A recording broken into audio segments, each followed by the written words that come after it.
Good morning, students. Welcome to online class. Today I am going to teach you the third chapter of your English course book. And I hope you will enjoy just as much as I did. As I go over this story and explain it to you at length, I will first read the text and go into the meaning of the story and explain the difficult words which are in between of the stories. Now I am going to read the first paragraph of this story. I was raised in a family of 14 people in a home with only one bathroom. Needless to say, scheduling bath time in my home was more than a simple task. When I was 7 years old, I learned the only way to get sufficient bath time was to wake up before my siblings. My mother gave me an old wind-up clock so I could wake up early. In this paragraph, the narrator wants to say that he is living in the family of a big family of 14 people in his home. उनके घर में 14 लोग हैं. एक बड़े family में वो रहते हैं जिसमें कि he has only one bathroom and they have to share with one bathroom. And needless to say that scheduling bath time in his home was more than a simple task. नहाने का जो समय था वो बहुत ही डिफिकल्ट था. सबका scheduled one by one ही कर सकते थे. When the narrator was 7 years old, जब वो 7 साल के थे तो उन्होंने सीखा था कि only way to get sufficient bath time to wake up before my sibling. Means जब वो 7 साल के थे तब वो अपने सिबलिंग से पहले उठ के और बाथ लेते थे. His mother gave him an old wind-up clock so that he can wake up early. Now second paragraph. The first morning I used the alarm. I woke up at 5:30, walked downstairs as quietly as possible and had a bath. While I bathed, I heard Dad stirring in the bedroom which was adjacent to the bathroom. After I completed my bath, I was going back upstairs when I heard a buzzing in the basement. In the first morning, he used his alarm. उन्हें अपना alarm use किया and he woke up at 5:30 and walked downstairs. नीचे की ओर आए जैसा possible हुआ और bath लिया. जब वो बाथ ले रहे थे, when the writer was bathing, he heard Dad stirring in the bedroom. Bedroom से उनकी आवाज आ रही थी, जो कि बेडरूम जो था एडजेसेंट मतलब जस्ट बाथरूम के बगल में था. जैसे ही उन्होंने बात कंप्लीट किया, उन्होंने देखा कि आफ्टर आई कंप्लीटेड माई बात I was going back upstairs. जब उन्होंने अपना बात कंप्लीट किया, वो राइटर अपने बारे में बता रहे हैं. आई जैसे ही जब वो अपस्टेयर्स जा रहे थे, उन्होंने आवाज सुनी buzzing sound. Students, do you know buzzing sound? जब भन भन आने की आवाज, यहाँ जो है बेसमेंट के पास से उनको आवाज आई, बजिंग साउंड आया. I tiptoed to the basement landing and looked around the corner of the stairs. Mom was bent over our dryer, pulling clothes out and setting them on a table. She was singing. Without turning around, she said, "What are you doing?"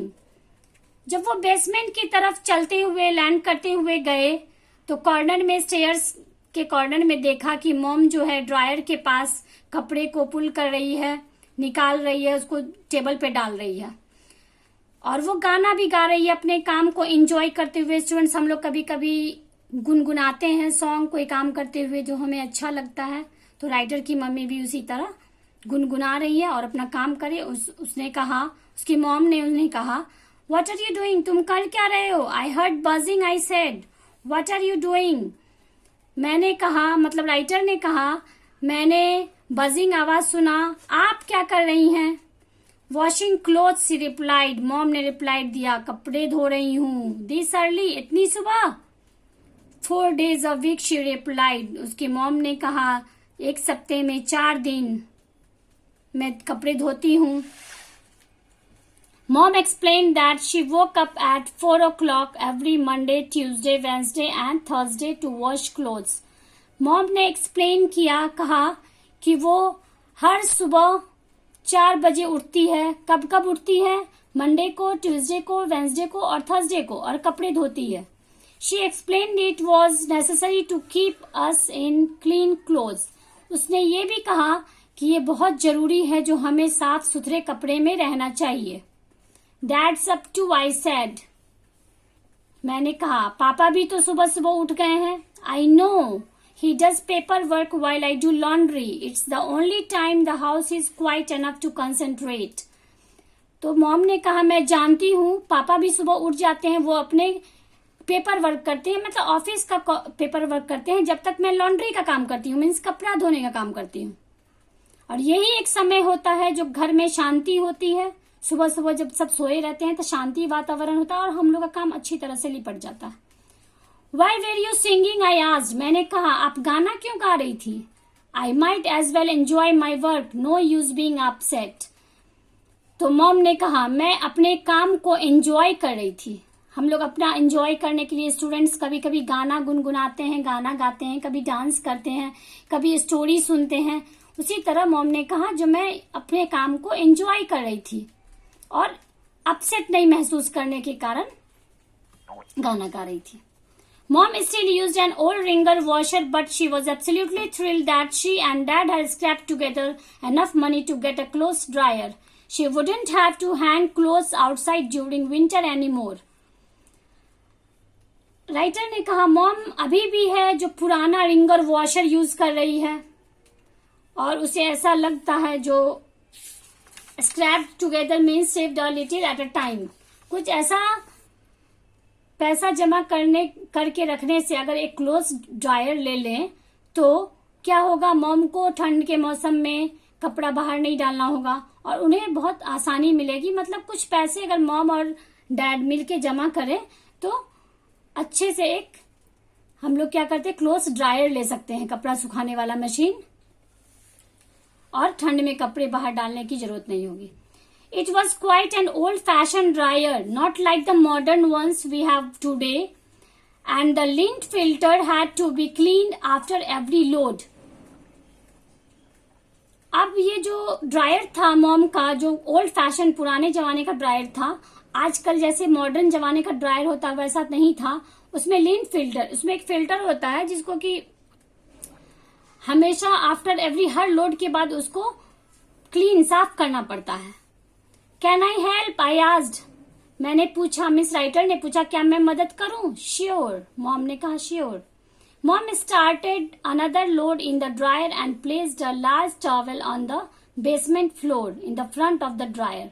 Why don't you lie down and catch a nap until we are ready for another load. Now mom started another load in the dryer and placed अब क्या कि mom ने दूसरा load start किया डालना और एक towel को क्या किया बेसमेंट फ्लोर पे बिछा दिया और ड्रायर के बगल में एक बेसमेंट फ्लोर पे एक बड़ा सा टॉवेल बिछा के और उसको उस राइटर को बोला क्या तुम इसी पे लेट जाओ, जब मैं दूसरा लोड डालूंगी तो तुम्हें बता दूंगी. Now students, this is the first part. Second part I will send you later. Read the story and try to understand the story, and thank you.